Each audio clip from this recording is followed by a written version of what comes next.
There we go. Recording. Voila. Today was really sunny. That was nice. But it's Yeah. it's like what we call in Maine mud season. So comes just before spring, just after winter. So it's kind As the of snow was melting. Yeah. Like today was warm. It was maybe in the 40s. It was good. That is like Oh, wow. everyone have their furs out here. Yeah, it was Yeah. getting warmer. Yeah. We might even get to high 50s Thursday, which will be like a big deal. Really? Wow. Oh, yeah. wearing shorts already. Yeah. Yeah, and it can snow again. It can still snow until May. I guess I can't fathom these things. Here, the joke here is that there's 4 seasons, but it's shrimp, oysters, crawfish, and I'll take those seasons.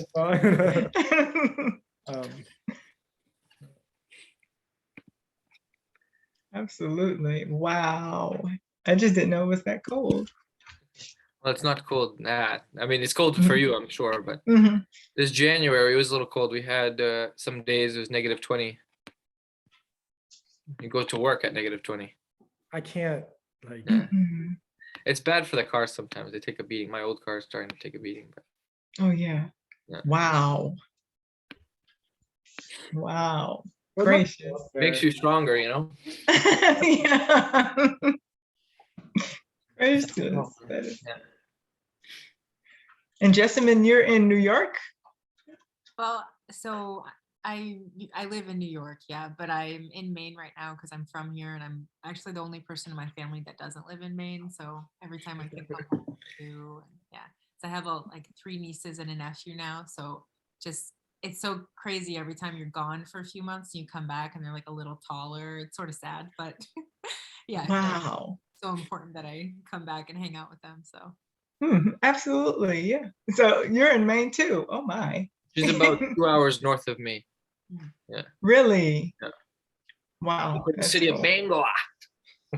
You're in Bangor? Yeah, that's what she is. Ah, wow. And you're in Lewiston? Lewis and Auburn. Yeah, Yeah. Uh-huh. 2 cities Cool. different there, but Yeah. That's awesome. And Melissa, you're in Michigan? Little boy. Awesome. And then we Yes, have and New Orleans. it's cold too. Wow. Yeah, it's very cold in Michigan too. On n'a pas mon bas. Non, j'essaie de le joindre. So, and Rudy, are you with the New Foundation as well? I am, yeah. I'm co-founder along with Scott, yeah. Nice to meet We're you. in a Nice to separate meet you. Yeah. house right now. Not far away. I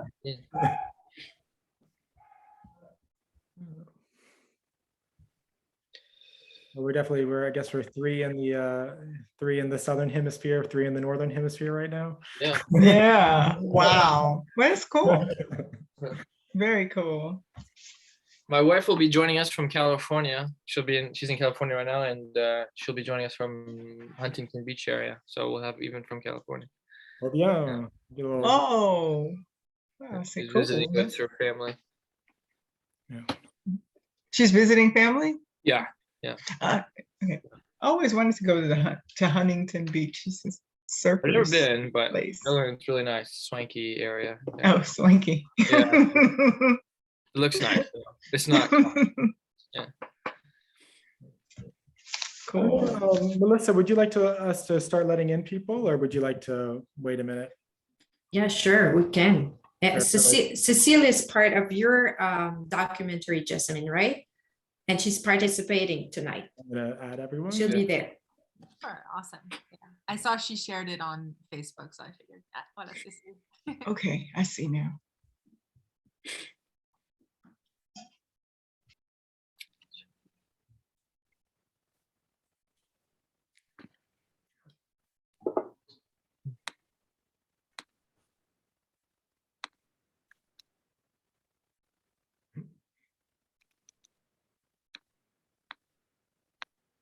Ça va? Oui, ça va. Salut. Salut Cécile. Bonsoir. Bonsoir. C'est ton tour de toi de me poser des questions. et c'est le sens inverse cette fois-ci.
Apologies in advance if you guys hear any dogs barking in the background. We have 2 dogs here right now, so it might have some interruptions. Hopefully not, but we'll see. We're waiting to see what the French Quarter surprises with us with.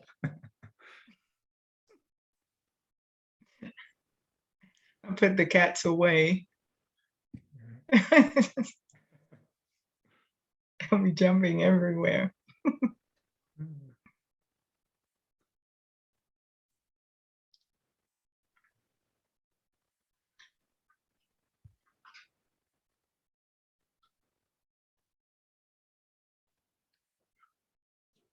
Bonsoir, Steven.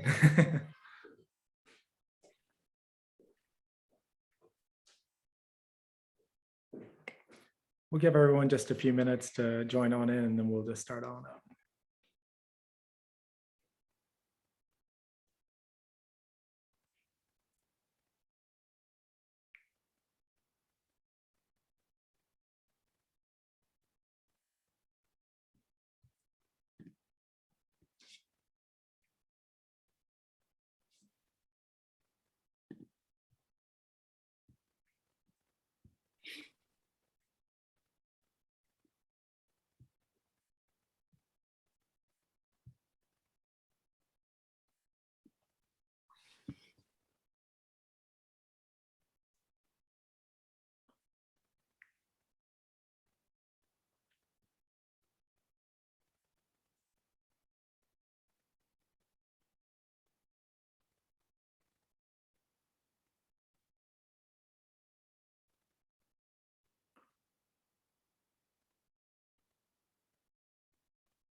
There we go.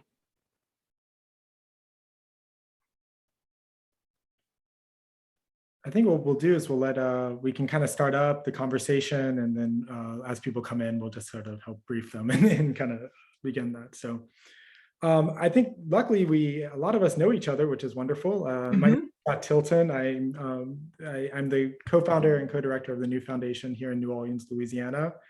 And so we're delighted to be putting on this panel with the Caribou à lunettes, with the one and only Mélissa Baril, who is based in Detroit and will be presenting shortly. But we're excited for this discussion because it's really to talk about the future of the Francophonie in the United States. And I think as many people will be kind of navigating, we'll be looking forward to having a conversation that will be moderated in English. But I think as anyone wants to be able to engage in French and be able to talk in French, this is very much a multilingual space, and we want to be able to promote that. So we have Rudy Bazinet, who is also with me at the New Foundation, co-director, will be helping animate the chat. So if anyone has any questions about what was said or would like clarification, we have someone on hand to help make that happen. So à toi, Mélissa.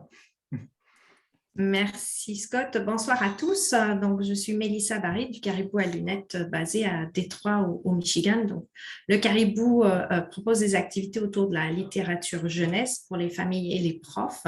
Il facilite aussi l'accès aux livres en français grâce à une bibliothèque à Détroit et une librairie en ligne parce que je suis convaincue que les livres servent de vecteurs pour transmettre notre langue et nos cultures. culture. C'est aussi une fenêtre sur le monde, mais aussi un miroir pour que les enfants se reconnaissent. Donc, depuis que j'habite aux États-Unis, en fait, j'ai découvert le besoin de faire rayonner cette francophonie. Quand on est en milieu minoritaire, je crois que c'est à ce moment-là qu'on se rend compte de l'importance de nos racines. Donc, c'était important pour moi de créer des liens avec d'autres francophones pour développer cette francophonie d'un point de vue local et non pas toujours tourné vers l'extérieur. Donc, c'était aussi l'objectif de ce panel ce soir, c'était de nous rencontrer pour discuter de ce que va être la francophonie de demain aux États-Unis. So tonight we have with us young leaders who will share their personal perspectives on the use of the French language in the United States. And I do welcome the newcomers who just joined us. Thank you from Detroit, that's great. So first panelist is Jessamine Irwin. She is originally from Maine, and she's now a professor of French at the New York University. She's also a documentary filmmaker and has just co-directed the film Le Carrefour, The Intersection, and we're going to put the link in the chat so you can have a look at the trailer, where she presents the salutary meeting between Cécile, who's with us tonight, Cécile Thornton, an American of French-Canadian roots, and Trésor, a French-speaking African immigrant. So she's interested in the question of the representation of French in Maine communities. Nous avons aussi avec nous Camden Martin. Camden a grandi dans un environnement anglophone au Maine et c'est à 13 ans qu'il commence à se questionner sur la place de la langue française dans sa famille. Assez pour l'apprendre à l'école, partir en immersion en France pendant 2 ans et même étudier en environnement à l'Université du Lac-Saint-Jean au Québec. Aujourd'hui, il est enseignant de français langue seconde et s'implique activement dans la promotion de la langue. We also have Scott Tilton with us. So born in New Orleans in a Francophone and Creole family, Scott co-founded the Nous Foundation. While living in France, he worked as a consultant at EY France on projects for the European Union, the UN, and the French government. He also had the opportunity to launch and spearhead the initiative that saw Louisiana join the International Organization of the Francophonie in 2018. And tonight, we also have Tiffany Guillory-Thomas. Tiffany is an activist for Louisiana cultures and languages, working with various organizations to promote French, Creole, and the vibrant culture of her home state. She's advocating for the revitalization and representation of these communities. Her grandparents spoke Louisiana French, and she learned French as a child in school, but lost much of it. Her love of the language remained. She is back studying French at the University of Louisiana in Lafayette and says it's a joy to learn the language again and meet people speaking it. And Tiffany will be tonight's moderator. Nous vous conseillons d'utiliser le mode présentateur, le speaker view, le temps des panélistes. Nous aurons un temps de questions à la fin de l'échange et vous pourrez également ajouter vos questions dans le chat ou l'espace de clavardage tout au long de la conversation. So, bonne discussion and it's your turn, Tiffany. Merci, Mélissa. Bonsoir tout le monde. Je suis très contente d'être avec vous ce soir. What an honor it is to speak to all of you. This is a dynamic group, and I personally appreciate you a lot. So we're gonna get started. So let's open up with a few questions about identity. So this month, we're celebrating le mois de la Francophonie, and that leads to a couple of questions. Why does each individual speak French? Like, what is the history there? What is your personal history there? And then what does it mean to you to be a Francophone in the USA, a Francophone in America? So we can get started with Camden. Bonsoir tout le monde. Vraiment un grand honneur d'être parmi vous ce soir. A very big honor to be with you folks tonight. I'm just so excited to be talking about these subjects. These are things I often talk about and think about. So it's going to be nice to share that with you tonight. For me, the French language is, as Mélissa had pointed out, it's always, since I was a teenager, it's always been something that is very important to me to better understand myself. So to situate myself, I'm found in the state of Maine in New England. And historically, since the mid 19th century, there was several large waves of French Canadian immigration to that area where I find myself. Donc moi, je suis issu de cette immigration. And I always grew up knowing that French was something that was kind of omnipresent here in Maine and in Lewiston, Auburn. And around here we call our grandparents mémère et pépère, and then in English they say like mémé and pépé. And so I always knew that it was kind of the language of my ancestors, but never thought more of it than that. And then when you're going through that age when you're kind of trying to find who you are, what's important to you. In adolescence, I started to turn to French because I said to myself, how can I understand who I am if I don't understand my French ancestry? Because here in the United States, my ancestors have been here for a couple of generations. And for me, it made so much sense to learn the language of my ancestor had been speaking, for almost 400 years on this continent. So I started to do different things so I could practice language, and that, like you said, ended up in France and Quebec. And so for me, it was a connection to my ancestors. And what became really interesting was after I came back from my time in France, I had discovered that all of a sudden here in Lewiston, Auburn, in the 2-3 years that I was gone, there was a new resurgence of the French language grâce aux immigrants francophones d'Afrique, coming from places like Rwanda and Burundi and both Congos and Djibouti. And all of a sudden I was like, I don't have to speak English anymore. I can just make friends with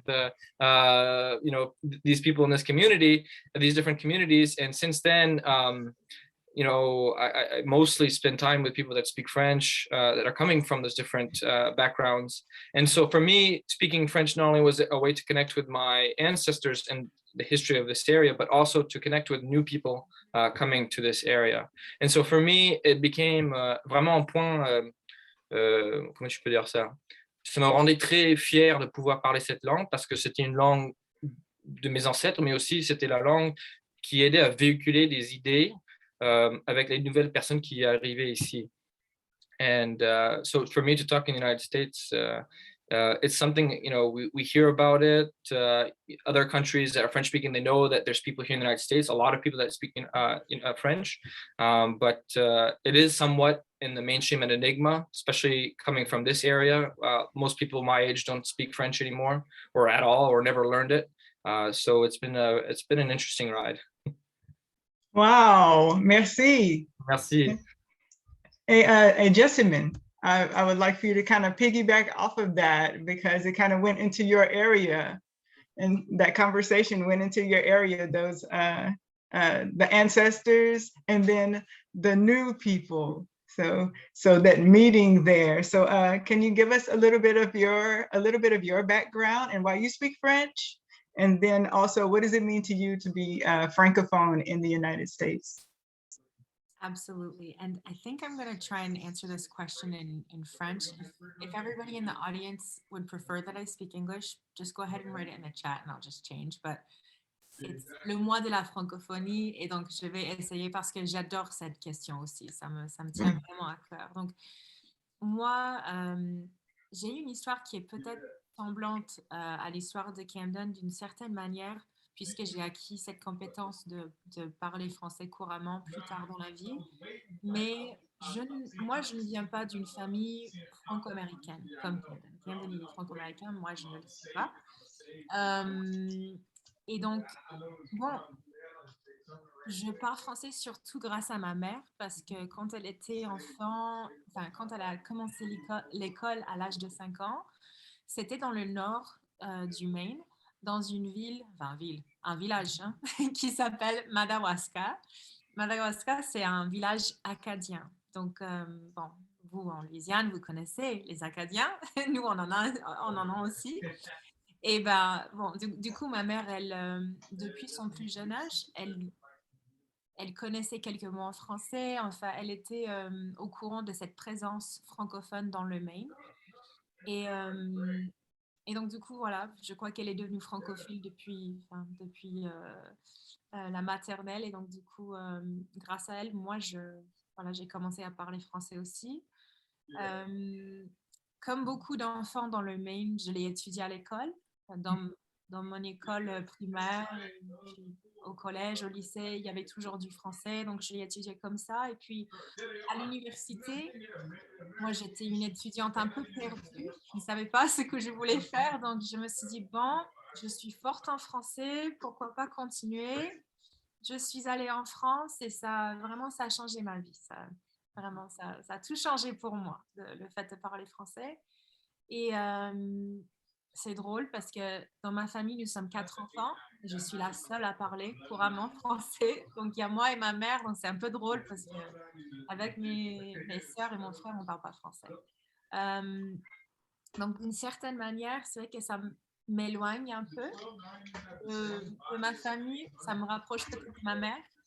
Ça me rapproche surtout de la communauté francophone du Maine. Et ça, c'est quelque chose qui me tient vraiment à cœur. Comme disait Camden, on a une longue histoire de francophones ici.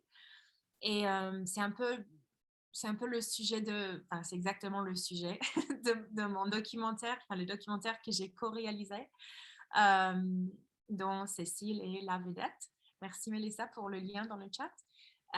Donc, juste pour résumer brièvement peut-être ça. Bon, on a, on a eu déjà les Acadiens qui sont arrivés après le Grand Dérangement en 1750 environ. Ça, c'est un peu réducteur, je suis en train de dire, mais c'est pour faire ça plus vite. Ah, merci Joseph pour le commentaire. Et puis, 100 ans plus tard, on a les Québécois qui commencent à descendre. Ça, je crois que ta famille Camden était d'origine québécoise, non? Et Cécile aussi. Donc, voilà, on a les Québécois qui descendent pour travailler dans les moulins. Alors, moulin, nous, dans le Maine, on utilise ce mot, mais je crois qu'en France, on dirait plus facilement les usines de textile. Et donc, à Lewiston, à un moment dans l'histoire, il y avait plus de francophones à Lewiston, Maine, que dans toutes les autres villes des États-Unis. Donc, c'est pour vous montrer à quel point c'était une communauté importante. Il y avait des écoles paroissiales où on enseignait en français. Cécile peut vous parler de ça, puisqu'elle a assisté à une école paroissiale. Et puis bon, c'était compliqué pour ces gens-là, ces francophones, puisque à l'époque, le français n'était pas du tout valorisé comme ça ne l'est aujourd'hui. Donc, pendant longtemps, ces gens ont décidé que, bon, c'est pas important qu'on transmette cette langue à nos enfants, en fait, parce qu'il vaut mieux qu'ils parlent anglais. Donc, on commence à perdre peu à peu cette compétence de parler sa langue maternelle. Voilà. Aujourd'hui, ce qui est intéressant, c'est que, comme disait Camden encore, on reçoit une nouvelle génération de francophones. Et c'est des Congolais, des Rwandais, voilà, plein de gens qui parlent français et d'autres langues, bien sûr. Donc, le français n'a pas forcément le même statut que pour les Franco-Américains ou les Franco-Canadiens. Donc, bon, le statut de la langue est différent, mais ça sert de pont, en fait. Ça nous sert de pont pour créer des liens entre des communautés. C'est très cool pour les Franco-Américains, comme Cécile, par exemple, qui a retrouvé la langue de son enfance, de ses tout premiers souvenirs. Et puis, en même temps, c'est très important pour les Africains qui arrivent, parce que quand ils arrivent, enfin, c'est un processus qui est difficile à faire dans une langue étrangère, n'est-ce pas? Remplir les documents, trouver du logement, savoir s'habiller en hiver dans le Maine. Oh, c'est compliqué. Moi, il y a même des fois où ça me dépasse. Parfois, j'oublie à New York. Là, à New York, il fait beau. Ici, un peu froid. Donc, du coup, voilà, vous voyez à quel point une langue, ça nous sert enfin, de pont, voilà, de créer des liens, de communiquer, et c'est puissant. Donc voilà, un peu sur moi. Merci, merci. And Scott, is there anything you wanted to add to that? Yeah, no, I love that. I think the stories are similar. I think on partage beaucoup entre la Louisiane et le Maine. But I think, yeah, just very briefly, I mean, I grew up in New Orleans, kind of in a similar environment where it wasn't necessarily that my entire family was speaking French, but there was a moment, it was interesting, after Hurricane Katrina hit the city in 2005, in which my father started teaching me French more. And I don't know, consciously, unconsciously, I don't know whether this sort of, always sort of refer to those as sort of the vertigo years here. But I think that there was sort of an interesting moment in which culturally everyone who stayed here had to make sort of an identification about why do we live in Louisiana? Why endure some of the things that sometimes are very, very difficult to live with? It's not quite the snowstorms that they get up in Maine, but it's a different sort of precariousness environmentally. And so when I was growing up with it, it was really fun because I had the opportunity to learn French from my father. From other people, I had the opportunity to start learning Creole. And I think there was sort of an interesting realization when I was growing up that New Orleans in particular, and I think Louisiana more broadly, is as much a lifestyle as it is a place. And I always enjoyed that. I always enjoyed the idea that you can be speaking multiple languages, that you can have all of these elements of the culture that are just phenomenal. And that's something that we share with Lafayette. That's something that we share throughout our region. And I think the language also helps us share those experiences with places like Maine, with Michigan, and whether people are new, kind of people who recently immigrated to the United States or they've been here for hundreds of years. I think sort of there's this beauty across the United States that the language itself, even though we're sort of like a constellation across the United States, we're sort of scattered and never clumped together, rarely clumped together. I think that there's a lot of opportunity there that the language brings. So in my case, it was an opportunity to pursue my education. It was something, the languages offered me sort of a richness to my life that I don't think I would have ever had I been, there's nothing against being monolingual, but I think everyone who's here today probably understands implicitly the beauty of being multilingual and what that can bring in terms of just daily life and sort of the value of kind of changing the 24 hours a day and making sure it's rich. Yes, thank you so much. I appreciate that answer. I was thinking of Scott in New Orleans. I'm right down I-10 in Lafayette, and you two are in Maine. So I was thinking about that. Look how far apart we are, but look how close together we are. Look how close this conversation is. And so jumping off of that, let's talk about commonalities. Scott brought up a point. He was talking about the environment. Like we have to adjust to our environment where in both of these places where we live and new people coming in. So I'll start with Jessamine, since she had worked on the film. And so commonalities between French speakers and Creole, as Scott was talking about, because we speak Creole here too. So let's start there. How do we build bridges between our communities? We've said where we're from and the difference, the things that make us special. And so how do we build bridges between us? And what does your film have to say about that too? I think in the film, I'm going to speak English for this one, I guess. I don't know. It's going to be hard for me to like switch between, but it's fun. That's the whole point of this, right? So let's see.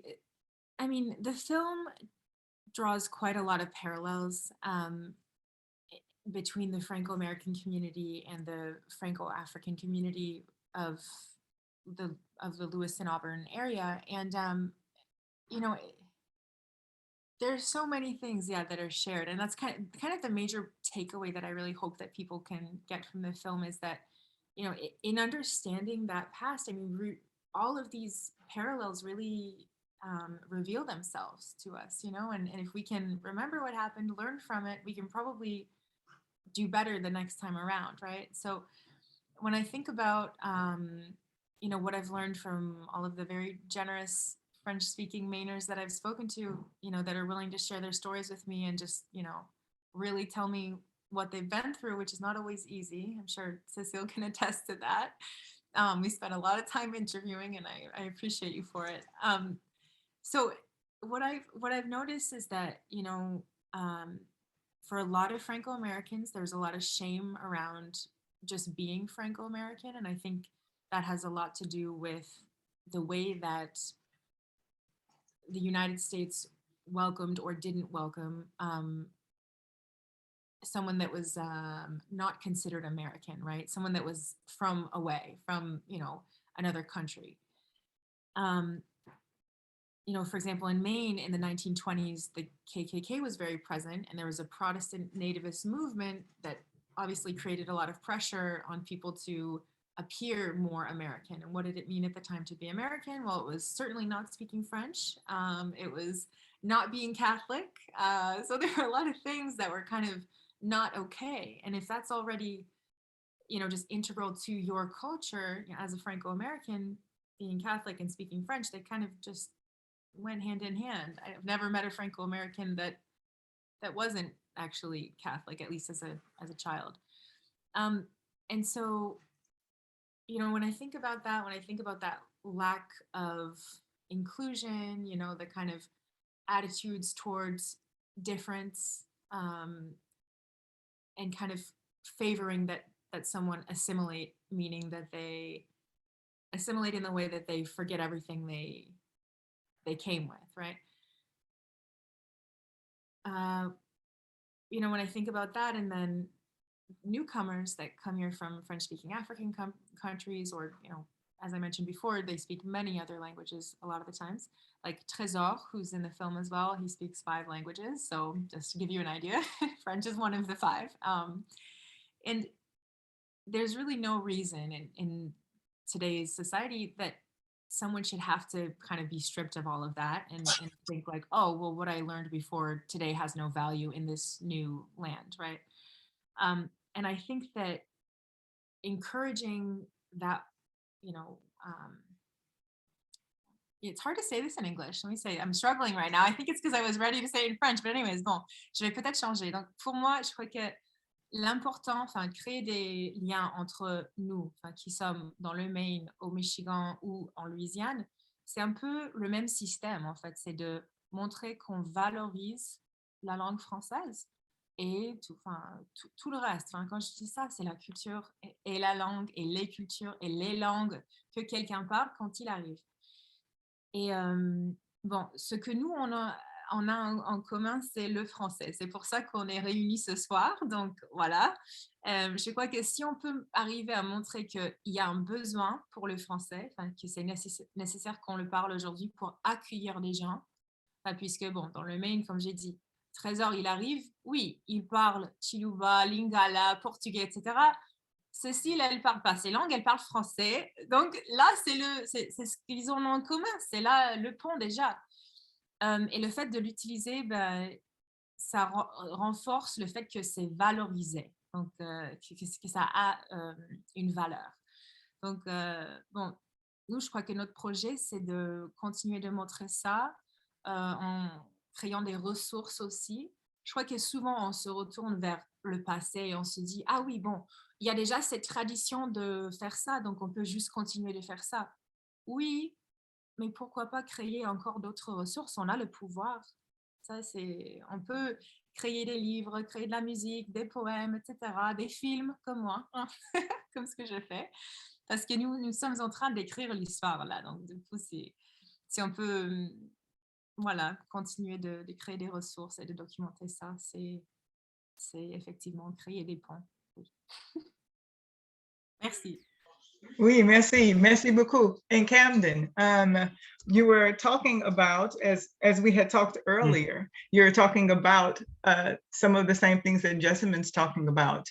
So what else can we create to solidify those links? You said once you left, and then when you came back, this whole movement, this momentum had started, right? Right. And so, and it was started by people who had immigrated.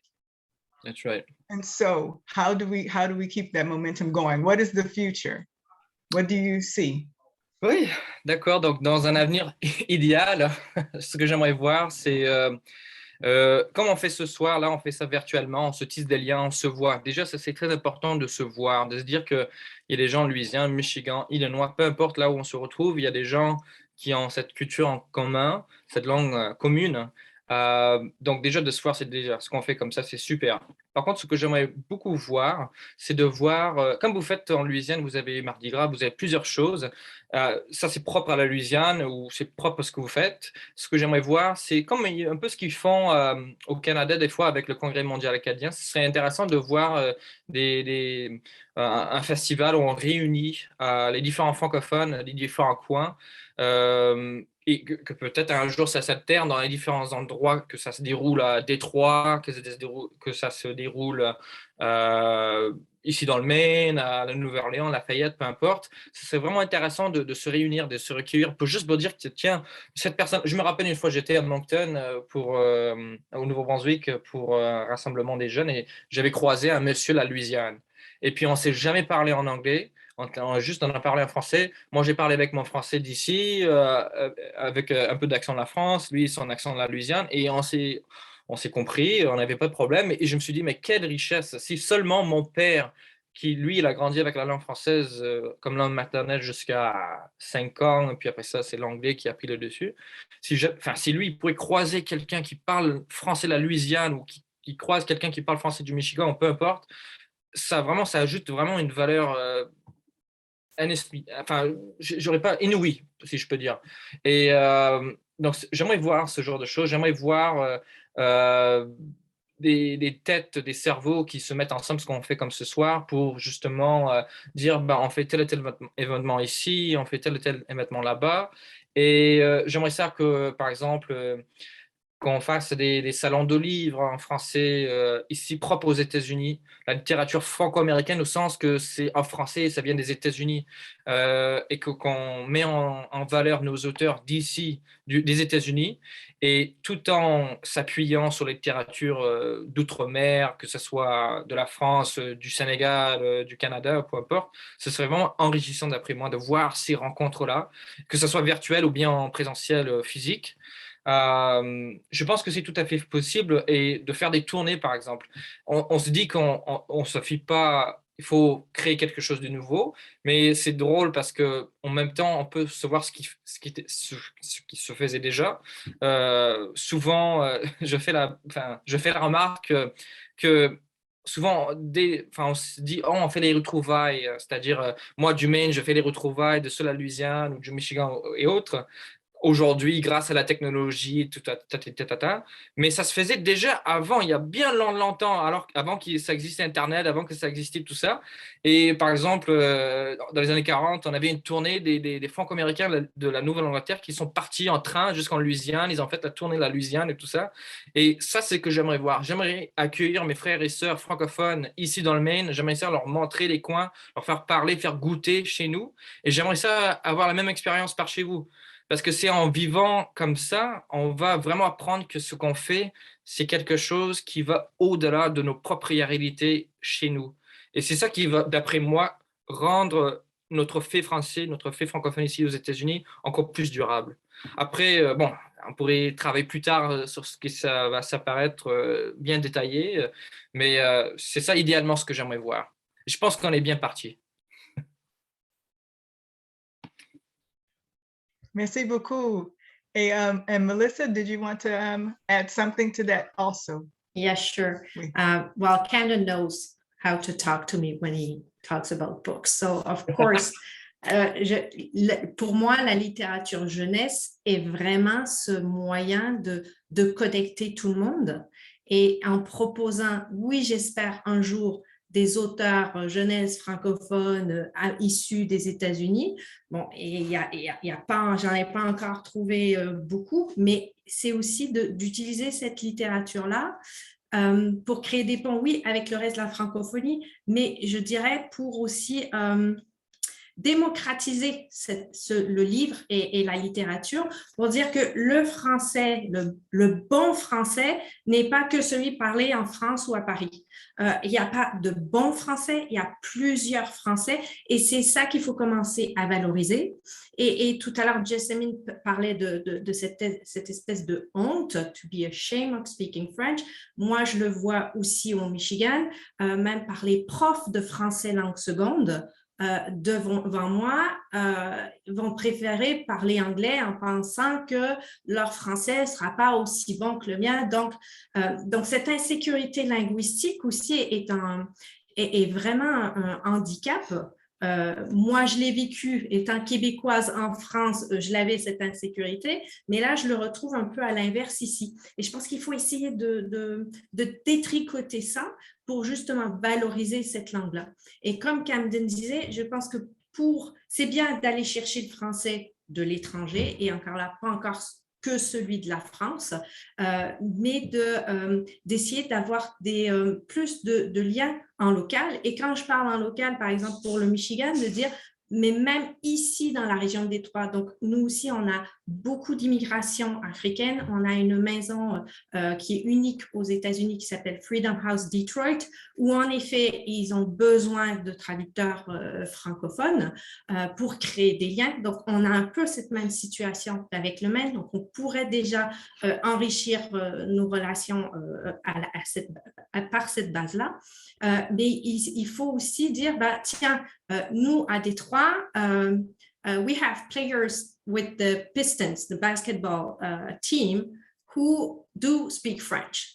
Alors, moi, il y a eu Covid, mais on devait rencontrer Doumbouya avec des familles francophones et créer des liens comme ça. On a des restaurants d'Afrique de l'Est, on a des pâtisseries algériennes où les propriétaires parlent français. Je pense qu'il faut valoriser ça, même auprès des enseignants et des familles francophones, de créer des liens comme ça localement avec des entrepreneurs d'ici. On a aussi, bien sûr, l'histoire. Et je pense qu'il ne faut pas...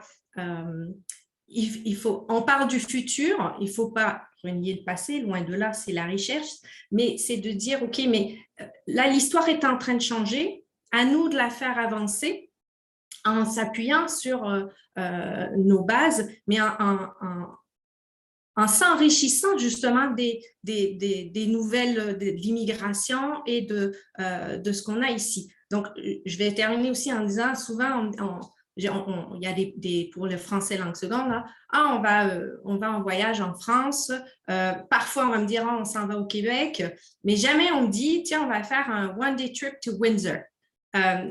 Nous, ici à Détroit, on traverse le pont, on traverse le tunnel, on est en Ontario, où il y a une très grande communauté francophone qui se bat pour ses droits, parce que le Canada a une histoire du bilinguisme qui est différente aussi, donc les Franco-Ontariens peuvent aussi être des alliés et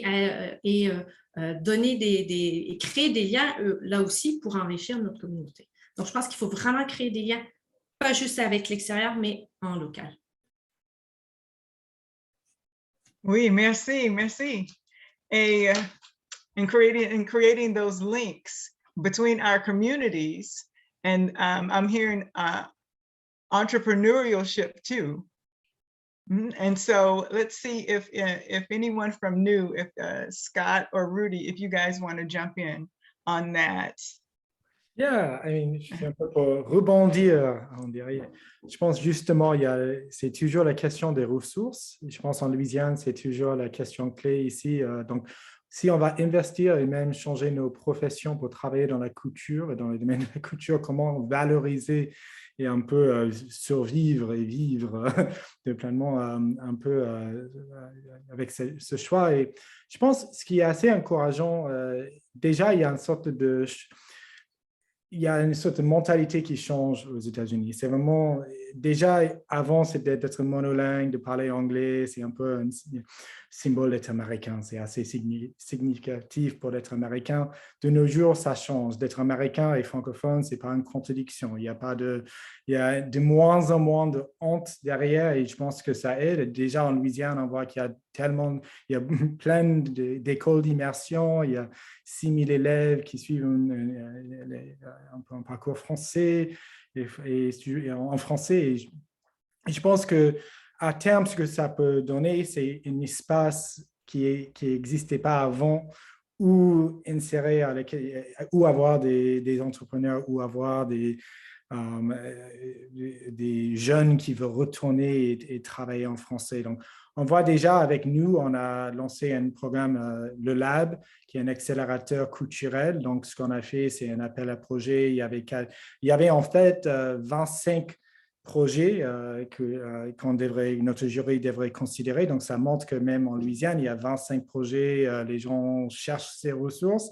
Et on a sélectionné 4 projets qui sont vraiment différents, dans des domaines différents. Il y a des documentaires, il y a un projet pour un peu créer une sorte de centre culturel à Froissart en Louisiane.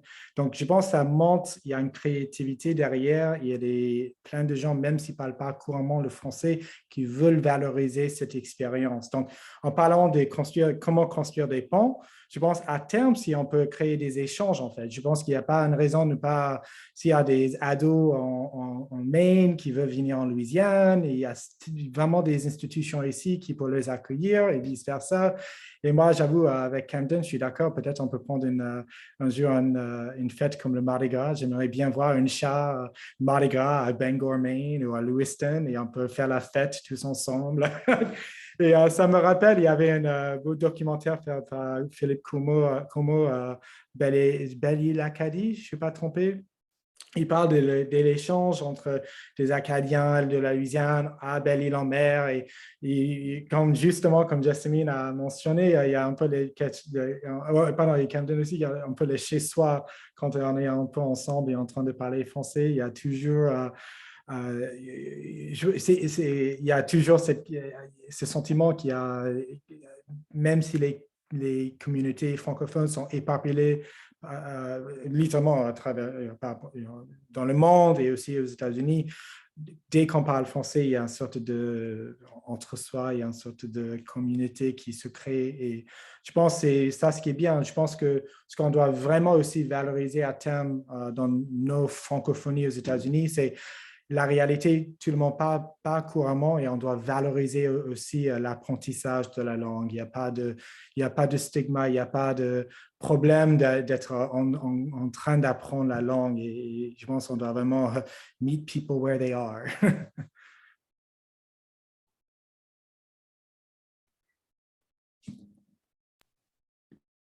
Merci, merci. Oh, it looks like Scott's camera stopped. Do you? Well, for me on my side, I'm sorry there. Let's see.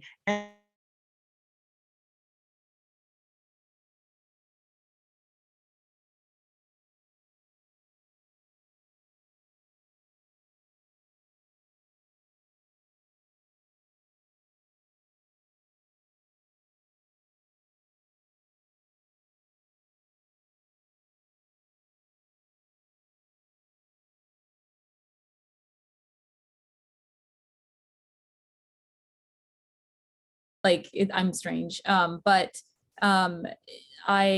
The question you asked in the beginning, Tiffany, of the panelists about, like what brings you to French and speaking French as North Americans. And a bit about my background is, so I'm born and in Zambia.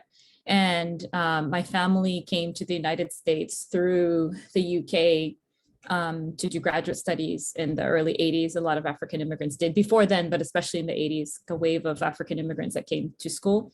And then eventually we immigrated to Canada in my later years. But I came to French as a confused child with many languages around us. And, depending on where you're colonized from becomes your attachment. But I think it hit me hardest when going to Canada. And I was raised in the United States. I think I'm so good. I'm a good student. I can read and write English. And then my university English professor at university, I studied at the University of British Columbia, or UBC in Vancouver. And I wrote what I thought was a great paper. And then she tells me, and I've been schooling in the US all my life before then. And she tells me, seems you clearly need some ESL. I don't know what it was. It's just like, wait a minute, I'm an English writer and speaker. So I realized that I love not having to define myself necessarily by one language. I think that was the first thing, is being asked, what language do you speak? Where, you don't have to be unilingual, monolingual, bilingual. You don't have to define yourself in that way. And then the other part was, that became more clear when moving to Canada, even in British Columbia and Anglophone, what is Anglophone Canada, is being able to find community and create that community and be surrounded by, classmates, colleagues who are multilingual or Francophone. And then the other part is coming as an African immigrant through a few countries, is that, and this is a part, Mélissa, I wasn't sure about, like, we also struggle because we have to define ourselves by the European language that colonized our country. And so, yes, I want to define myself as an English speaker from Zambia, but Zambia also has Francophone roots as well. But it's not always like necessarily a thing of great pride to be like, yeah, I speak English, or yeah, I speak French. Like, although what I love about the language is its ability to, for better or for worse, to unify cultures, like you've said, and that's the power of it, I think, today. And so, Jessamine, you brought up a bit about the community of African immigrants coming, and how that is, we can, as a minority language in the US, we can kind of capitalize on that. And I've had the benefit of seeing that really work powerfully in Windsor, Ontario, where the African community really is kind of probably like a huge part of pushing Francophonie in Windsor. But I wonder, to all of the panelists, the part I struggle with when looking at the future of Francophonie is, it seems that all of our efforts, if not kind of like, let's do a community thing, let's get together, are not backed enough by like hard cold cash. And saying that kind of as an entrepreneur, like it is that we want to, every time I want to do something, I must, and do I have to get a grant? Do I have to find a community? Do I have to connect to the academic? Like where in popular culture, can we see the future of Francophonie? As an entrepreneur that is, running a French learning and lifestyle business, I want to, I'm so sorry, I'm talking so long. I will stop. I will be done in 30 seconds. I will, seriously, I'm seeing it. I happen to love, I feel like I am a multilingual person who happens to love Francophonie and culture and language and food, but it's not because I said, oh, my ancestors are.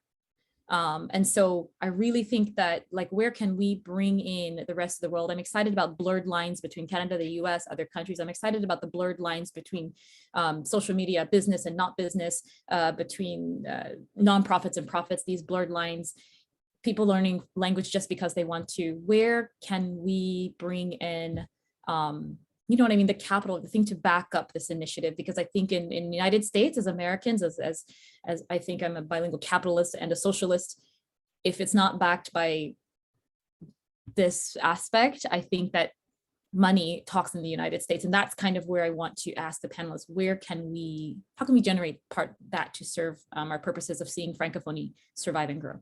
That was a long question. Bonne chance avec les réponses. Can I start trying to answer this? Yes. Tawala, thank you so much for sharing that, by the way. I think you touched on some things that are really important. And I actually think you even answered some of that, of what you kind of brought up, because, it's true, it's so much easier when you have money. It's just, it would make everything so much easier. Let me tell you, I was working on this documentary, for example, since 2017, trying to make it happen. And it didn't happen until I got a grant, and then, and then we could actually move forward. But I think that creating community is like the main goal here, because we want to create the opportunity for exchanges, like many of us mentioned before. And to create community, I think that we need resources like that people can use and see and touch and like get excited about. My goal, honestly, in making the film was to be able to share a story with a wider audience in a way that was really accessible. You know, it wasn't going to be a lot of work for people to just watch the film. It's 30 minutes. And I think that it's a quick way to kind of inspire people, you know. Representation is such a powerful thing. I mean, you know, the visual representation, but also, you know, representation in you know, through literature and everything. And one of the things, you know, I don't mean to keep bringing it back to my film, but I think it's a good example of this, that when I showed that film in Lewiston at the Gendron Franco Center, and the audience that was present that night was all locals. I mean, and that's Franco-Africans, that's people that don't speak French at all, that's Franco-Americans, everybody there. And it was so touching to me to hear people in the crowd just say like comments on the film on how they saw themselves in it. You know, they mentioned this was their story as well. And I have a feeling, you know, even in Michigan that would happen, even in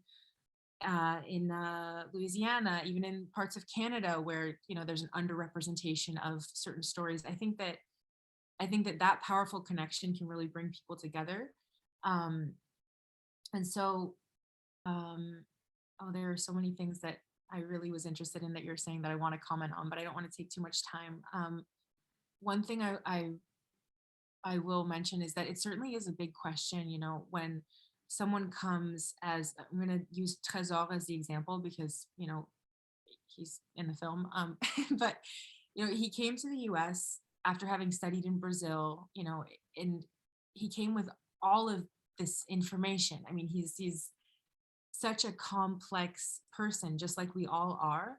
And as you mentioned, you know, we can't define ourselves. Isn't that so hard? You know, when someone asks you like, oh, like, define your identity. It's impossible. We can't do it because every language we speak, every experience we've lived, you know, or experienced somehow, it makes up a part of us. And I think language plays a huge role in that because it's a representation of how we interact with the world. And so for someone like Trésor that comes, you know, and you know, if someone's curious and asks, why do you speak French?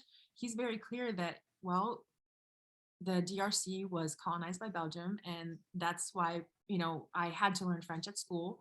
But at home, you know, I speak a mix of, you know, French and Lingala and Chiluba, and now I speak Portuguese because I lived in Brazil and all this stuff. And he really explains it like that, and you get a really good understanding of how complicated it really is.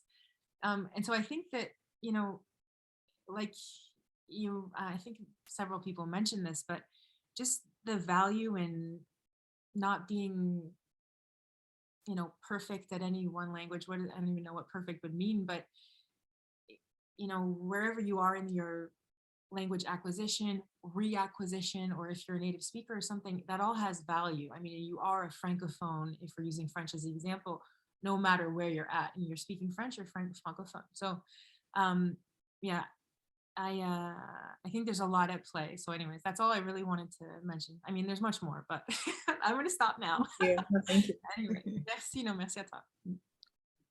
Merci. And, you know, wherever we are in that journey, anybody else have any ideas as far as funding? I see Joseph. Yeah. If I could just jump in, having done this for a really long time now, there's lots going on here, and the similarities are just incredible. And I feel like sometimes we kind of talk in circles about this stuff instead of saying, okay, what's step one, what's step two, let's create an action plan and let's go. Because, you know, we come back to the same question all the time about where's the money going to come from, what's the vision. I think we all have a vision. I think that vision aligns very well across, you know, across the country. In Michigan, pourquoi est-ce que je parle anglais? Je pense que cette vision s'aligne un peu partout, entre le Maine, la Louisiane, le Michigan. Mais je ne sais pas pour vous, mais il y a eu, nous avons de la difficulté ici en Louisiane pour défolkloriser l'image qu'ont les anglophones des francophones. Et je pense que en écoutant ce qui se passe dans le Nord, au Michigan, etc., qu'il y a à peu près la même chose. Et les gens, en quelque sorte, et je ne veux pas je ne veux pas que cela soit perçu comme péjoratif, mais dans beaucoup de cas, les gens sont devenus un peu des caricatures d'eux-mêmes en répétant les mêmes refrains et ils trouvent difficile en fait de sortir de cette mythologie, de certaines idées reçues, etc. Donc, de un, je pense qu'il faut qu'il y ait, et Jessamine, ton film était magnifique. J'étais carrément en larmes quand je l'ai vu. C'était beau comme tout, mais vraiment. Parce que j'ai vu tellement de similitudes et j'ai vu le cœur que Cécile avait mis dans sa prestation et l'authenticité de ces échanges et de comment tu as abordé cette question de réacquisition langagière qui sort justement de la folklorisation, qui actualise une image de la francophonie aux États-Unis. Et nous, on sait ce que l'on fait, entre nous, on sait ce que l'on fait. Mais les anglophones qui tirent les ficelles financières ne le savent pas. Et eux, ils restent vraiment embourbés dans cette idée du français comme quelque chose que les grands-parents parlaient, que ce n'était pas une vraie langue, une langue bâtarde, etc. Et je pense que, de mon point de vue, l'étape numéro 1 serait de trouver le bon messaging en anglais et un effort concerté en anglais pour communiquer aux anglophones que l'on existe, parce qu'on ne sait pas qu'on existe, en fait. Les anglophones qui tirent les ficelles financières ne savent pas que l'on existe. Peut-être juste pour ajouter un mot vite fait.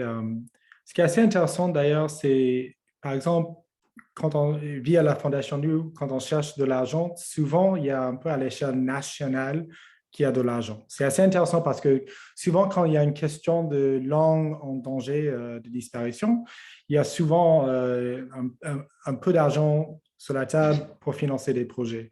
Donc souvent un peu, dans notre cas, il y a différents programmes.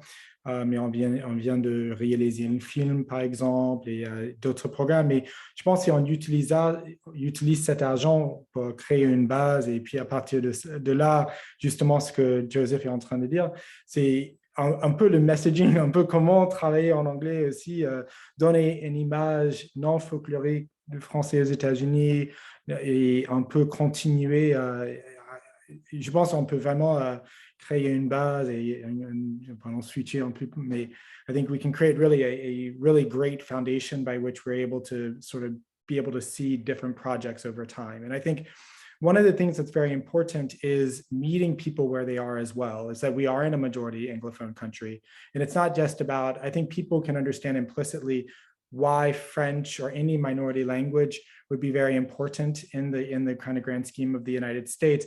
But it's not the thing is you have to valorize, I think that's where multilingualism comes into play. You have to valorize all languages. You have to be really open to the idea that we're trying to promote multiple languages rather than one language over another. And I think that's how you can kind of be able to reach out to different communities by saying, if you're someone who may have migrated to the or you're an immigrant to the United States, and perhaps this is a language that you were forced with, through the sort of primary education system, or perhaps if you're in the United States, you have this very strong heritage link to it, that you can still use that language to connect to a different network that's spread across the United States. And then that network will help support you in building out your own entrepreneurial activities. And I think in that way, the language becomes an empowering medium by which people can actually create projects.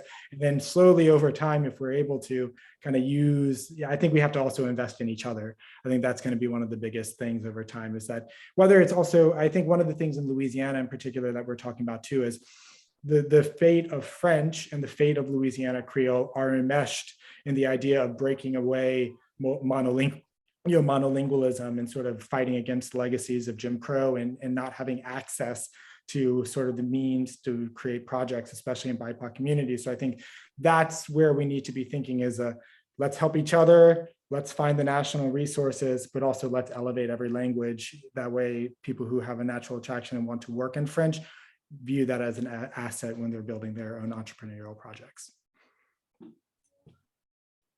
And Absolutely. I would propose two different steps too, but which are included in what Scott did say and what Jessamine said too.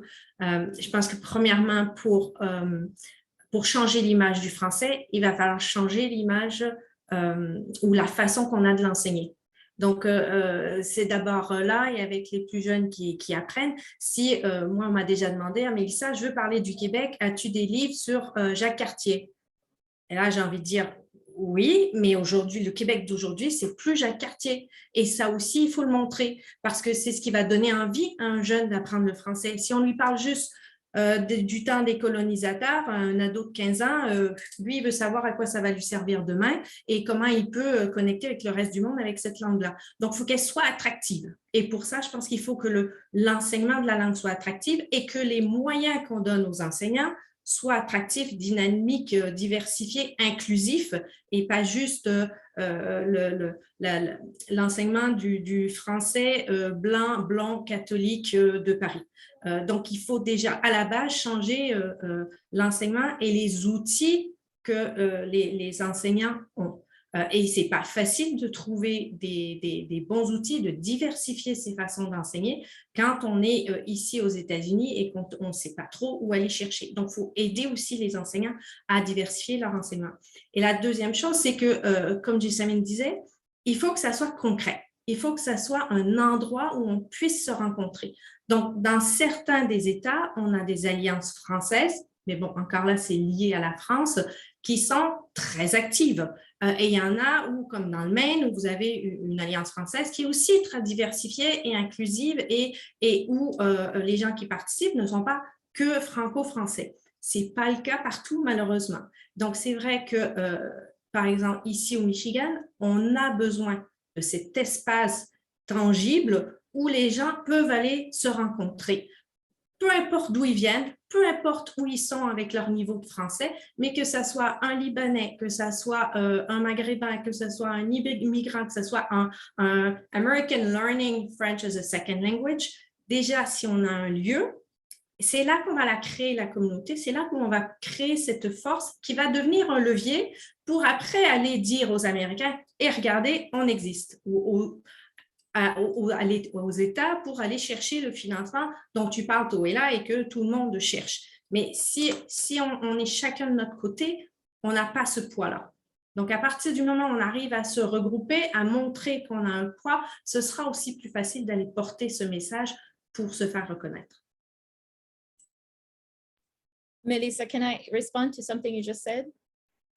Which I'm 100% in agreement with, and then especially about the attractiveness, and I think the at least for me as an African immigrant or wherever I'm from, I can't tell sometimes, is that it's not always, at least for me as an African from Zambia and multilinguals, it's not always I'm looking for the word French in it. I'm looking for those individuals.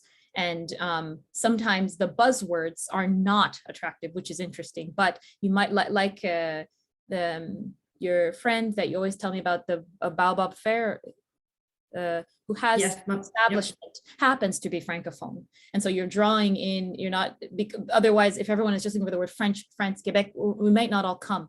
Aide-moi Canada, which is an international French spelling bee, the head of this business, she is from Francophone Africa, and but I'm drawn to it not because it says, it's because there's a spelling bee going on, and it happens to be a French spelling bee. So it was great. I was so happy to put my kids in it, and they happened to have fun in it. And when my kids joined it, they had only been in school in the US, so they hadn't yet been in French schools in Canada, and I pushed them into French school and they enjoyed it. But I think that the piece of that attractiveness is really important. I really appreciate that you said that. And sometimes it might require sort of decolonizing ourselves from the words and the names of Alliance Française or I am this, and which would be interesting, and still have this powerful like secret Francophone community that's doing these things. And it's all of these things together, I think. But I'm not saying that the branding is very important though. And I know that as a someone who has a business that is based on learning French, I understand the thing of branding, but the truth is we have at French Lit, we have our Eiffel Tower and we have the things that will draw in certain learners, but many times people come in and they stay for much more. An example is one of our learners was a laid off worker, what do you call the assembly line worker at Chrysler plant. Oh. Decided to start learning French 2 years ago, came to our establishment and I was like, I'm just going to do this. Who knows? And like a few months ago, he read his first Jack Kerouac book by himself in French. Like he's an engineer. He himself never thought it would be possible. But what drew him in was not necessarily, we talked about French all the time, but we did other things in French. So I really appreciate what you said about the attractiveness. And I just wanted to say that we may not, even for me, as I love the French language, but I know that many people around the place I live in Michigan and in Anglophone Canada or Ontario are not looking for things that say French, although they might be willing to have that interaction if we are truly interested and interesting and driven. Thank you. Thank you so much for those comments. I just want to let everybody know this is the end of the formal part of this discussion. So if you have to leave, you're definitely free to go. But if you want to stick around for a little bit to continue this discussion, and I see that Mamba is here too, that he's come in. If you want to stick around to continue this discussion, you surely can do that too. But I just want to let people know that we're, the formal part is done, but we're having a great discussion right now. Yeah, so I'm so sorry. So I have like 5 people call off at the restaurant and we have a crazy busy night. So I have to step in. I was like wondering, is gonna get, you're not gonna be that busy. So je m'excuse beaucoup pour ne pas y participer parce que ça, c'est quelque chose qui me tenait vraiment à cœur. Je voulais donner ma contribution, mais malheureusement, je n'ai pas pu. But I can say something very close to my heart about, this movement. I call it a movement parce que je crois que c'est quelque chose qui va pas se terminer ici dans cette panel. C'est quelque chose qui va continuer parce que c'est l'autre jour je parlais avec mes filles à propos de ce de cette panel et elles étaient vraiment excitées, elles étaient wow, this is good. So one day, ce que j'ai essayé de leur expliquer, c'est parce que il faut pas se sentir que vous n'êtes pas, parce qu'on a des amis qui parlent français. Et souvent, il y a cette complexe parce qu'ils ne parlent pas français. Il ne faut pas se sentir mal. Ce qu'on est en train de construire, c'est se sentir que tu appartiens à cette communauté-là. Même si tu ne parles pas la langue, mais c'est comme ça que tu vas apprendre, c'est comme ça que tu vas avoir des livres et regarder des cinémas. So it's very exciting. I'm so sorry I couldn't catch you, for this conversation, but again, this is so amazing. Again, I'm so sorry to not, give my contribution. And let me introduce you to people who are still with us. Mamba is from Burundi, and he came to the US 6 years ago. His wife, Nadia, was here at Freedom House Detroit 2 years before, prior to Mamba's arriving to Detroit. And last year, during the pandemic, they opened the first and only East African restaurant in Detroit called Baobab Fare. And since then, well, they just got so many awards and recognitions about their cuisine, but also as leaders in their communities and giving back to the community. No, thank you so much, Mélissa. Another thing is from what Mélissa just said, the recognition we are having, right? So when we started, we were looking at ourselves as a small country with only 10 million of population, right? But you want to be surprised how many French speakers have been so supportive. And then this is another network, which is, as we didn't know that would help us, because every time when we see people who speak French, we are very excited. Oh, vous parlez français, vous êtes d'où? And then from there, you connect with these people. And then the success we are having here is the community. I'm sure 100% as a small country, Burundi, if we all only speak Kirundi, we wouldn't have this community we've been trying to build in Detroit. Yeah.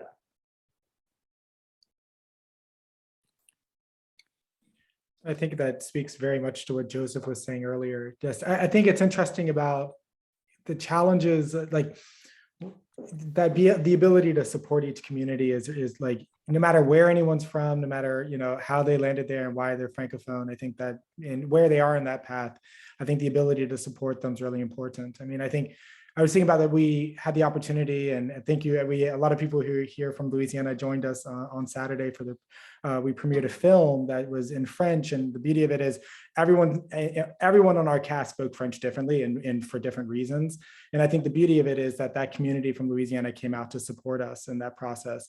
And I think also the beauty of that is that, you know, when we worked on that project, we wanted to have, there's a Francophone media company that we worked with, New Niveau, that's run by a band originally that wanted to like go off into entrepreneurship and work on it. And I think when we were deciding to do the film and everything, we wanted to work with them on that because of that language connection. So I think being able to kind of like help elevate people, that's sort of the idea of like, if you, as you're rising, sending, you know, an elevator down to pick everyone back so they can come out there with you, is sort of that process for French. And I think that in the United States, that's what helps build visibility. We have very fortunately, we're less on the have to be monolingual, don't speak French train, and it's not banned in many schools anymore. I don't know what's going on in certain states, but you know, I'm assuming it's not banned in many states anymore.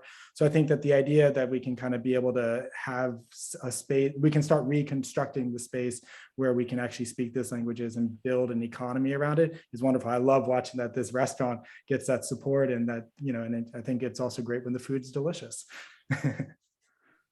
And you said, oh, sorry, I should ask. Sorry, Melissa.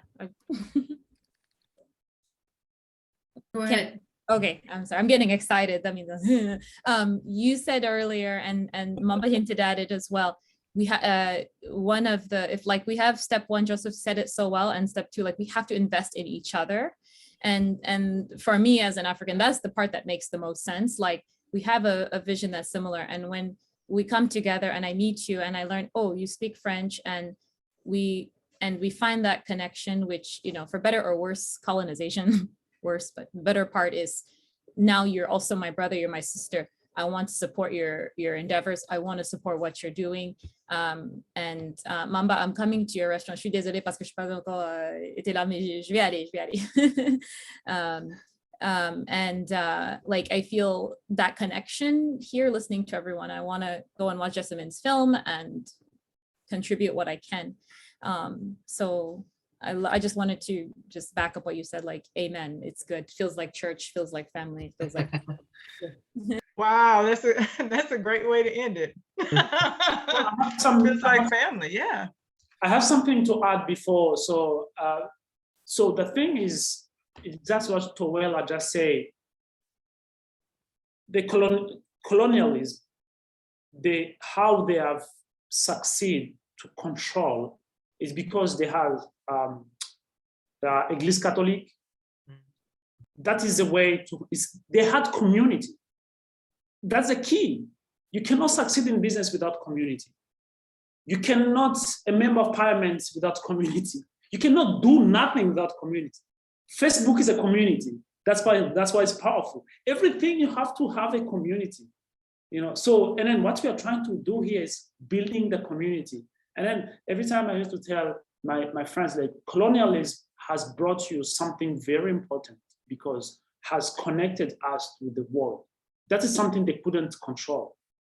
They don't have that control, but we have to take that part because everything they have done maybe is not good, but they had to connect up to the world.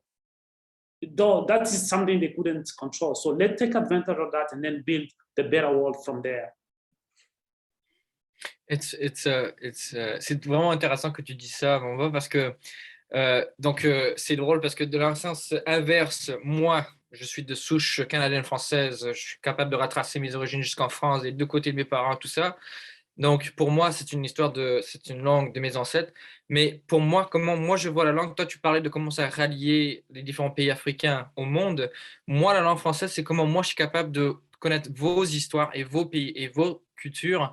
Et ça, c'était la plus grande joie que j'ai éprouvée quand j'ai commencé à fréquenter les personnes congolaises, rwandaises, burundaises. Là, j'ai commencé à manger du pundu, du foufou. J'ai commencé à connaître la danse et tout ça. Et donc, en fait, c'est cet échange que je commençais à avoir, c'est ça qui, comme tu disais, ça crée un sentiment de communauté, comme Cécile pourrait en témoigner et tant d'autres. Et je pense que on a cette chance ici aux États-Unis parce que justement, comme nous sommes minoritaires en termes linguistiques, le rapport de force n'est pas le même. Donc, si on devait être en France, au Canada ou ailleurs, ben là, ce serait plus pareil. Parce que là, le rapport de force est préparé. Donc, ici, on a vraiment cette chance. Tout de suite, ça nous rallie, ça nous réunit ensemble. Et ça me fait rire parce que, de votre perspective, ça vous ramène au monde. Puis moi, je suis rattaché à vous, d'autres pays et de voir ce qui se passe ailleurs. C'est drôle parce que mon père, c'est quelqu'un qui n'a jamais vraiment quitté les États-Unis. Il n'a jamais vraiment. Il est allé au Canada quelques fois avec moi. Et dans notre maison, là où vivent mes parents, on a eu des deux Congos, Congo, Brazzaville, Kinshasa, Djibouti, Rwanda, Burundi, Liban, plusieurs. Et donc là, à travers le français, il était capable de voyager. Et c'est ça que j'aimerais voir. C'est comme avec ton restaurant et d'autres lieux, c'est de voir que la langue française, c'est quelque chose de vivant et qui donnerait aux gens cette envie, cette volonté de s'intégrer, pas de s'intégrer, mais de vouloir participer à cette communauté, si ça a du sens. Et je pense que on touche à des choses universelles, la gastronomie, la musique, la danse et tout ça.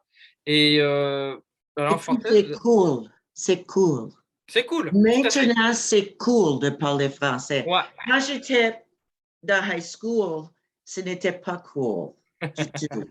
Mais maintenant, c'est très cool. Et à cause du français, moi, j'ai trouvé les Africains qui venaient des pays francophones et je suis allée au Burundi, pas au Burundi, au Rwanda pour le mariage de mon fils du Burundi.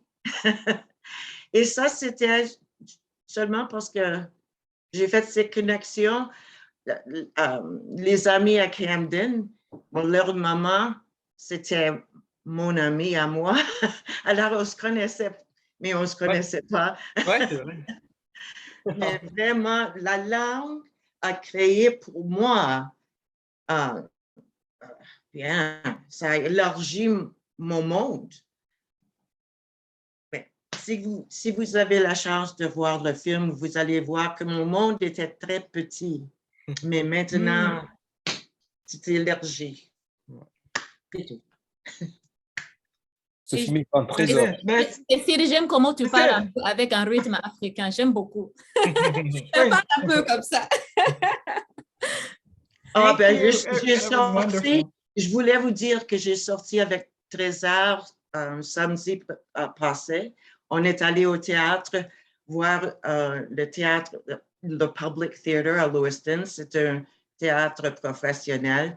Et puis, il m'a dit qu'il a compris 3/4 des mots. Alors, ça s'est bien allé. C'était un beau show. Mais on se connecte. Oui.